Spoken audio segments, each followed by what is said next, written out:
Welcome to the deep dive. You've provided us with a truly fascinating piece of source material today. And our mission, as always, is to sift through it, extracting those golden nuggets of knowledge so you walk away feeling genuinely well informed. Today, we're plunging into a pretty unique entry from William Boericke's Homeopathic Materia Medica. These incredible compendiums detailing substances and their effects in homeopathy. Our subject, Castor Equi. Castor Equi. Now, if that name sounds a bit equine, it's because it refers to the rudimentary thumbnail of the horse. That's right. A horse's vestigial thumbnail. Hard to believe sometimes, isn't it? It really is. So we're going to explore what this intriguing substance is believed to do, at least according to this specific historical text, and really uncover what makes its described applications so surprisingly precise. Yeah, it's always striking to see how incredibly detailed these historical medical texts can be. They often document very specific, sometimes unexpected uses for substances. Today, we'll not only unpack the unique properties attributed to Castor Equi, but also sort of consider why such observations might have been meticulously noted, and maybe what that tells us about the approach to wellness back then. Okay, let's dig in then. The source immediately highlights its general action on thickening of the skin and epithelium. So right off the bat, we're talking about something impacting the outer layers of the body.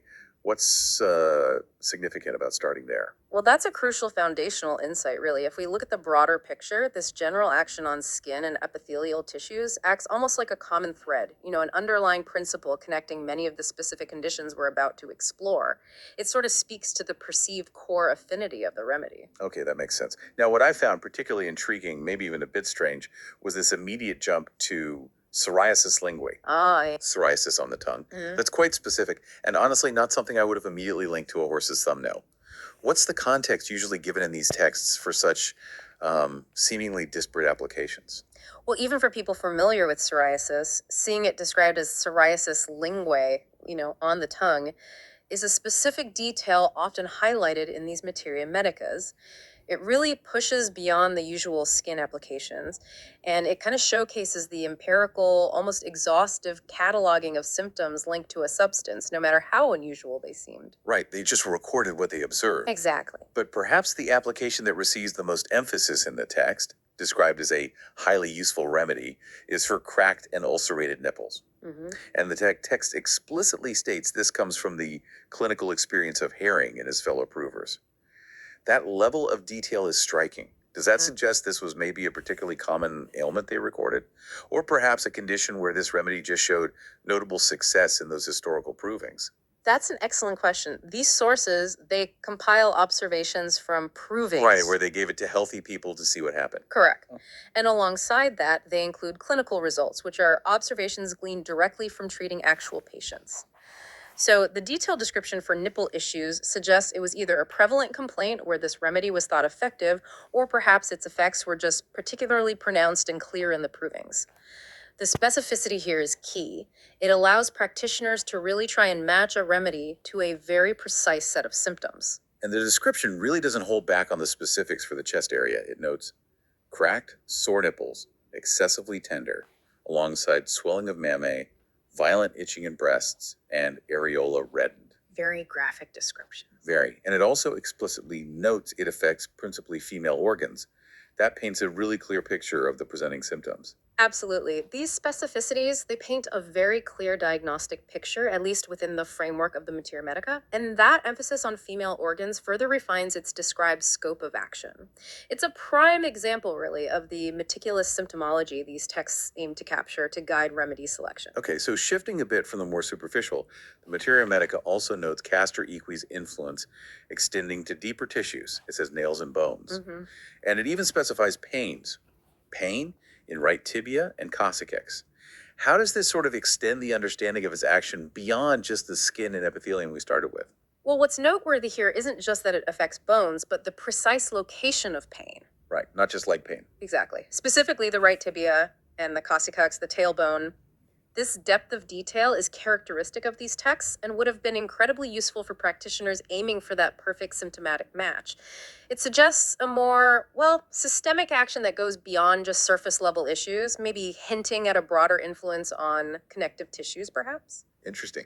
And keeping with that theme of skin manifestations, but maybe circling back slightly. Okay. The text also details very specific applications for warts, namely warts on forehead, warts on breast, also chapped hands. It seems like a very focused action, even within skin complaints. Indeed, yeah. It brings us back to that initial general action on skin and epithelium we discussed. But with these very particular locations for the warts, and even noting chapped hands, it's really a testament to the highly empirical nature of these observations. They often cataloged what might seem like disparate symptoms, but were seen somehow as interconnected expressions of the remedy's action on a specific tissue type. Right, connecting the dots based on observation. Precisely. Okay, so finally, the text includes a relationship section. It compares Castor Equi to graphites, hippomenes, calc, oxal, and then, of course, it gives the dose as 6th and 12th potency. Can you help us understand the significance of these relationships and potencies, especially for someone familiar with homeopathic principles? Certainly. The relationship section is actually incredibly insightful for a practitioner. It points to other remedies that might share similar properties or symptom pictures, or maybe act as complements. So it offers a comparative understanding, for instance, for when a different remedy might be indicated instead. Ah, okay, like a cross reference. Sort of, yeah. Yeah. And as for potency, the 6th and 12th potency, well, that refers to the specific highly diluted preparations. That's a cornerstone of homeopathic methodology, the dilution and succussion process. These particular strengths, the 6th and 12th, indicate the recommended preparation level for the observed therapeutic uses mentioned in the text. It's considered central to its efficacy within this system. Got it. So, quite a system there. We've taken a truly immersive deep dive into Castor Equi today, uncovering its surprising origins, the horse's rudimentary thumbnail. This sounds odd saying it. It does. And exploring its described actions on thickening skin, psoriasis of the tongue, those intensely sore nipples, plus the specific pains in the tibia and cosyncylics, and even warts on the forehead and breast. Quite a range. It is quite a range. And this deep dive, it really makes you consider, doesn't it? How did such specific and, well, seemingly disparate observations actually come to be recorded in historical medical texts like Boericke's Materia Medica? And perhaps more broadly, what value do these highly detailed empirical historical sources hold for understanding human ailments and the diverse approaches to wellness, both then and maybe even now? Yeah, it certainly gives you a lot to mull over, especially about the fascinating and often unexpected insights you can find hidden away in the annals of medical history. Thank you for joining us on this deep dive.